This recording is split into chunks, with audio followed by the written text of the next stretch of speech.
So what we have here is a SilverCrest brand solar battery power USB bank thingy. SilverCrest is Lidl's, or is it Aldi's own brand? I can't quite remember. If ever there was two stores, two businesses that could merge into one and no one would notice, it would be them two. Purveyors of fine, pretty decent food and weird stuff down the middle aisle. I think it was Lidl anyway. I'm not quite sure. Anyway, it's your standard USB power bank. So you got your output there and micro USB input there for to charge the batteries up in this from a USB port on your computer or from a mains adapter. But also it has the solar panel as well, supposedly to charge the batteries. Now, the problem is, according to the manual, it should take roughly 22 to 30 hours to charge the batteries using the solar panel, or 6 to 7 hours using a USB cable. Well, I noticed that it wasn't charging from the solar power at all. I've had this out for a few days now, and it's at 1 bar, and if it's fully charged it should go up to 4. Now, even allowing for the fact that weather in Ireland is never that great, it has been quite sunny lately. It has been rainy, it has been windy, but it also has been quite sunny. It's that crazy April, May weather we get where 1 minute it's beating down hot sun and the next minute it's hailstones. So yeah, literally we've been having hailstones and sun at the same time. Welcome to Ireland. But anyway, even allowing for like 8 hours of daylight each day, in theory that you should be able to get it charged within a few days. So you would hope. So 3-4 days should do the job sitting on the windowsill, and it was sitting on the windowsill. But it's not it wasn't charging up, and I've had it out now 2 weeks. So I tested it using USB and it charged up no problem at all in a few hours, as the specification said.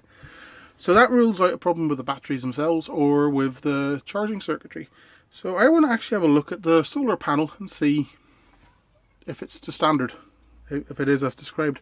So I'm going to start taking this thing apart, which is going to be easier said than done because there's no screws on this. So let's see, where do we begin? I'll try the top.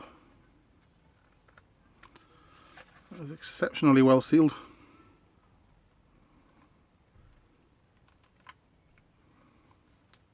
Oh, they really don't want anyone opening this. Try this end.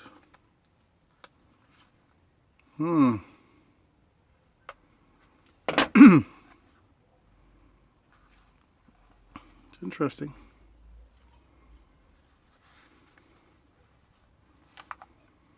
I don't actually want to destroy this because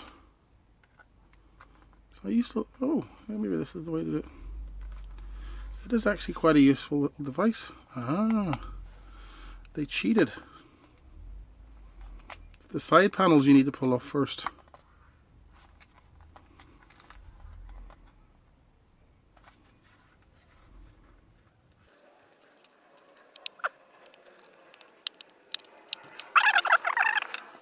Yeah, that was surprisingly tough. These bits on the side, which were decorative, are actually hiding the screws that you used to open this up, and they were using these sort of like ratchet pins, I forget what they're called, but when you put them in you can never remove them. So that exposed some screws. Yeah, this sort of stuff's a bit of a bugbear of mine actually, because you buy something, even something relatively cheap such as this, little tip there for keeping your screws handy, you should be able to open it up and do what you want with it. Assuming there's off-the-shelf battery components here, well, maybe not off-the-shelf in terms of supermarket, but something you can buy from a specialist electrical retailer, it would be nice to actually be able to get access to them. So let's finish up opening it up. Hopefully there'll be no more surprises. But yeah, that was surprisingly difficult to open up, to remove those side panels. I don't think there's been any long-term damage, hopefully. Let's see. Screwdriver.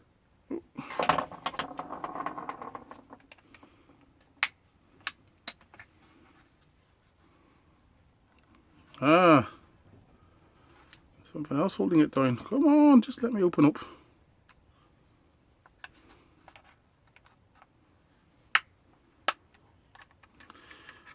More snap catches. And a bit of glue. They really don't want you going inside here. So what have we got? Ah, a big lithium-ion battery. I wasn't expecting it. I genuinely was expecting AA batteries, because it would just about fit in there. So that is a big battery. How do I get this out? I suspect this is glued in as well. No, more catches. Well, I don't want to actually take the battery off. I am interested though in working out how much power is going off the solar panel. And here we are outside, where I am going to do some proper testing of solar panels in the sun, or as we call it in Ireland, that big golden ball thing in the sun, in the sky, that comes out every once in a while. So there's the SilverCrest solar charger power bank, which I've successfully dismantled. I'm also going to do a test of this thing here, which is the SolarMonkey solar power thing kit. I got this a few years back. Came as a kit here. You get the solar panel, you get this one called the Solar Nut, which has a battery inside it, and all these various tips to connect to various phones. Like, that's going back a bit. You got like the Ericsson and old-fashioned Nokia connectors, and Motorola. So, yeah, I'll come on to that in a bit. But for now, I'm just going to focus on this. So what I've done is, just in order to test the current and flow, I've got the I've cut the cable, the positive cable coming from the solar panel here, and also the positive cable going to the battery here. So I'm just going to stop for a second and connect up a few things and do some tests. So what we have here, and apologies for the wind, is I have connected up the battery cable positive to positive, just using a single crocodile lead. What I've done is I've inserted a multimeter between the positive lead coming out of the solar panel. As you can see at the moment, it's 0 because it's upside down. If I flip it over, you'll see that we are getting 20 milliamps in overcast. Is the sun going to come out? 23. Come on, sun. I might actually just stop this until some sun comes out from behind the clouds. Well, rather than get lighter, it's actually got a bit darker. Instead of hovering around 20 to 24, it's now under 20 milliamps. But I'm going to be generous and say it generates about 25 milliamps in the shade. That's not even in the shade, it's just overcast. That's fairly typical, I'd say fairly average for Ireland. And before anyone says anything, let's be honest and say most of Central Europe and the UK would have kind of similar weather. No, maybe not the south or towards the east where you got the continental climates, but for like Ireland, UK, Holland, Denmark, the likes, Northern Germany, this is going to be fairly typical kind of weather, to be honest, isn't it? Or I stand to be corrected. Well, funnily enough, the big scary ball has come out of the sky, and we're getting 157 going from the circuit board to the battery. That's milliamps, which is pretty good. How long it'll last, I do not know, but 157 milliamps is a decent charge current to go into the battery, which is a lithium polymer, I should have said. I never think I've mentioned that yet, which is actually quite nice for a fairly cheap power bank. Just going to do a quick check of the voltage while I'm at it. 2.2, which is down in what's going in, but I wouldn't worry too much about that, because what matters in a circuit such as this is the amps. It's the amps what charge the battery. As long as there's a current flow, a flow of current, the battery will get charged. So I just want to put it back up to the milliamps.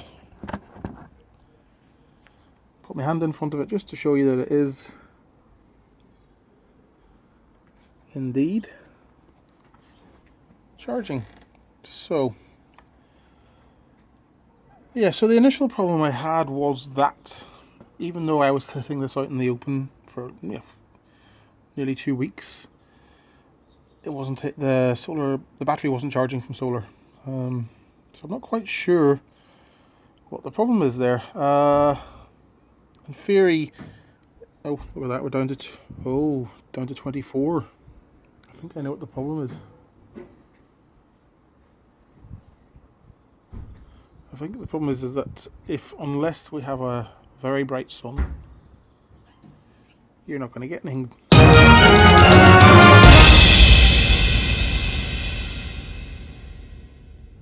So yes, I think the problem is not this charging circuit, which appears to be a combined solar charging circuit mixed with a standard USB/mains charging circuit. I think it's actually the panel itself. If you go off and do a bit of searching for the factors that affect solar panel charger efficiency, you'll see there's any number of them.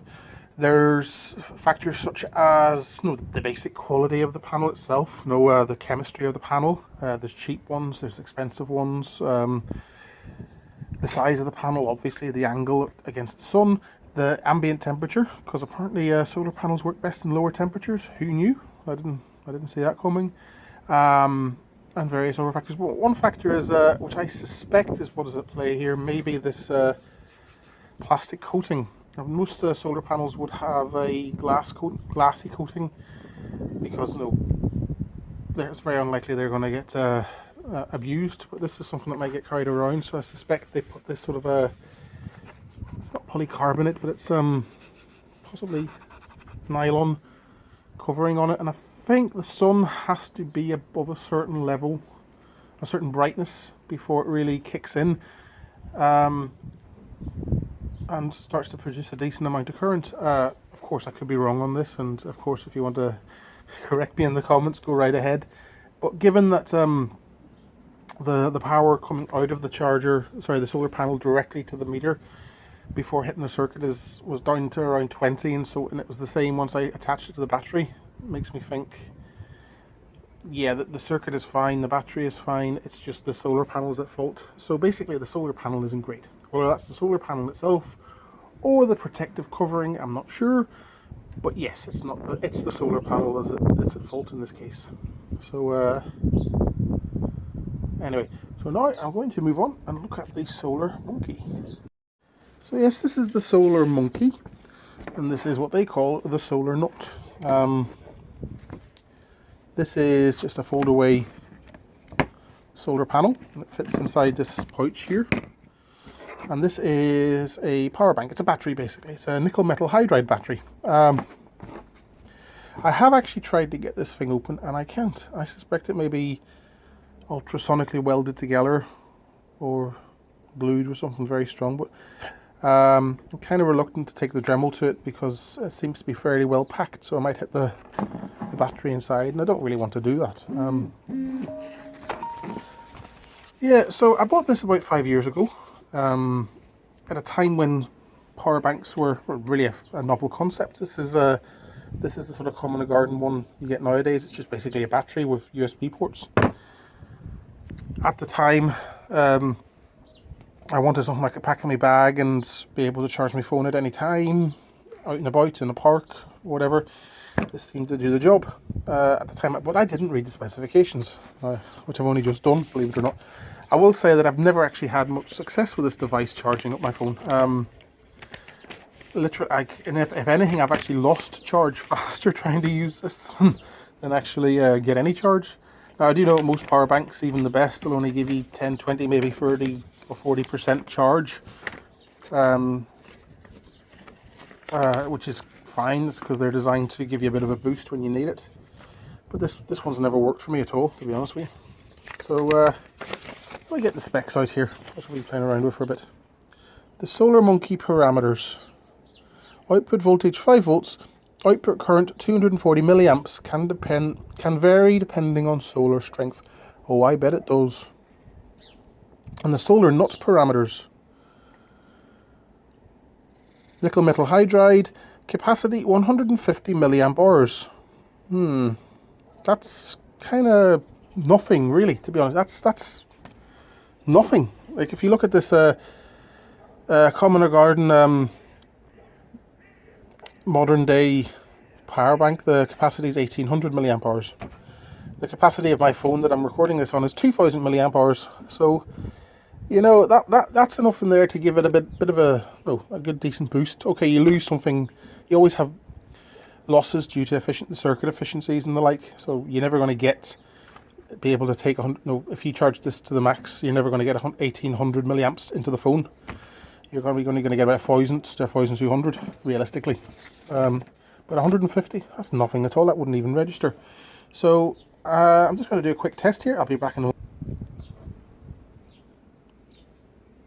So yes, I'm now charging this phone, the HTC One, using the solar nut, which was out in the sun for several hours, so should in theory be properly charged. And I don't know if you can make this out, but it's 5.2 volts, 5.02, 40.45 amps, so 450 milliamps. Is that even 0.40? It might even be less than that. But the voltage is dropping very fast. It's down to 4.97, 4.96, 9.5, 9.4. So as you can see, the voltage is just dropping. It's you're not really going to get decent charge out of this. It's down to 4.91, 4.90. So anyway, there you go. At this rate, it's going to be worn out in a matter of minutes. So I'll not be charging at all. The phone's just going to go not enough voltage and switch off the charging circuit. So I'm going to do a similar sort of test. I'm just going to plug the charger into a solar nut, but I've inserted the multimeter in line with the output from the solar panel. If I can do this with one hand and hope that it actually registers. Oh, I've got disconnections here. There we go. So we're getting 79, say 80 milliamps in fairly bright sun. Which, is actually better than what I was getting out. It's a lot less than what I was getting out of the SilverCrest charger in bright sun. That was going up to 170, wasn't it? So 70 milliamps is, it's not great. If this is a 150 milliamp bar battery, then that should in theory mean that charges up in 2 hours, well, say 2.5 hours, to allow for 20% efficiency losses, which you typically get on most charging circuits. So yeah, the problem is, and this is where it starts to get interesting, the way they talk about using this is a bit like that. You attach the solar. Oh, look at that! What's that Nokia? Is that a Nokia N73? Let's go back a bit. You can see the solar panel goes into the solar nut and then into the phone. But given that the charger itself struggles to generate more than 170, well, say 70 milliamps, in decent sun, this is as good as sun we're going to get here. There might be the odd day where it gets better, but it's not really going to improve. Yeah. So the problem is that most phones today draw a fair whack of power when they're charging. HTC One here drains 970 milliamps. And this is not using the fast charger that comes with it. That's actually using a standard USB charger and charger lead. So not the fancy fast charger, which has a thicker lead and a better charger. The phone I'm using is the Galaxy S6 Edge Plus. That draws 1.5 amps, again using a standard charger, not the fast charger that came with it. This puts out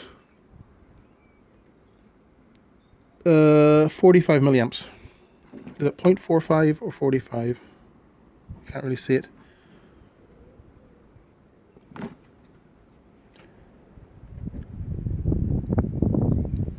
I think that's 45 actually, to be honest with you. Let's just double check that. Well, given that the working current that comes out of the SolarNote is maximum 250, yeah, it must be 45, which is pathetically small. So there's no way you're going to charge a phone using this, because the current requirements are just too much. And even though they suggest in the manual attaching the solar panel directly to the SolarNote and then putting that straight into the phone, there's going to be more effort taken up charging the SolarNote rather than the phone, because it's only pumping out 70 milliamps, which is going in here. You're going to have losses due to the charging circuitry anyway, which in turn means there's less for the phone to draw, but at the same time the phone is still trying to draw what it can out of here, assuming the phone's charging circuitry doesn't give up and say, I don't like this. Because a lot of phones, particularly Androids, will shut down their own internal charging circuitry if they don't like the quality of the power supply. And I think that phone's done that. It says it's charging, but what will happen though is there will come a point where it will shut down. So it's not really charging. I can assure you, I've tried this before and it ain't charging. Well, it's not going to get any meaningful charge. So all it's down to the fact is that this just isn't, it just doesn't have enough oomph to do the job. So what I think I've learned from all this is that if you want a sort of portable power charging mechanism or device, one of these sort of €6 power banks is perfectly fine.